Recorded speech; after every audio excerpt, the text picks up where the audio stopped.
ایک زمانے میں وزمی ووڈ کے جادوئی جنگل میں ارورا نام کی ایک پری رہتی تھی۔ وہ اپنے مہربان دل اور جادوئی طاقتوں کے لیے دور دور تک مشہور تھی۔ ارورا کی سب سے بڑی خوبی یہ تھی کہ وہ جہاں بھی جاتی تھی خوشیاں پھیلاتی تھی۔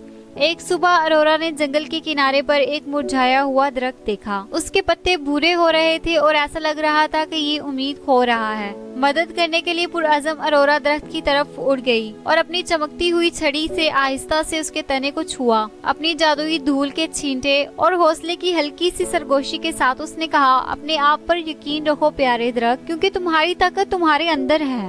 سب حیرت زدہ تھے۔ درخت ایک نئی زندگی کے ساتھ چمکنے لگا۔ پتے اگ آئے اور شاخیں نئے جوش کے ساتھ آسمان کی طرف پھیل گئیں۔ جنگل کے جانوروں نے خوشی کا اظہار کیا۔ ارورا کے جادو کے لیے سب شکر گزار تھے جس نے ان کے دوست کو بچایا تھا۔ ارورا کے جادوئی عمل کا کلام پورے جنگل میں پھیل گیا۔ جس نے اسے سنا سب کو متاثر کیا۔ وہ جانور جو خود کو چھوٹا اور معمولی سمجھتے تھے اب اپنی صلاحیتوں پر یقین کرنے لگے ہیں۔ پرندے زیادہ خوشی سے گاتے ہیں، خرگوش نئے اعتماد کے ساتھ اچھلتے ہیں اور حتیٰ کہ شرمیلی مخلوق بھی اپنے خول سے باہر نکل آئی ہے۔ لیکن ارورا جانتی تھی کہ یہ حقیقی جادو صرف اس کی چھڑی سے نہیں بلکہ ہر فرد کے یقین اور عزم میں ہے۔ اس نے جنگل کی تمام مخلوقات کو اکٹھا کیا اور حکمت کے ان الفاظ کو شیئر کیا، جادو صرف منتروں اور دوائیوں میں نہیں، یہ خود پر یقین کرنے اور دوسروں کو بھی آپ پر یقین کرنے میں مدد کرتا ہے۔ اس دن سے وزمی ووڈ لامحدود مثبت اور حوصلہ افزائی کا مقام بن گیا۔ ارورا کی جادوئی کہانی نے نسلوں کو متاثر کیا، انہیں سکھایا کہ ایک مہربان دل جو خود پر یقین اور دوسروں کی مدد کرنے کی خواہش کے ساتھ کوئی بھی اپنا جادو بنا سکتا ہے،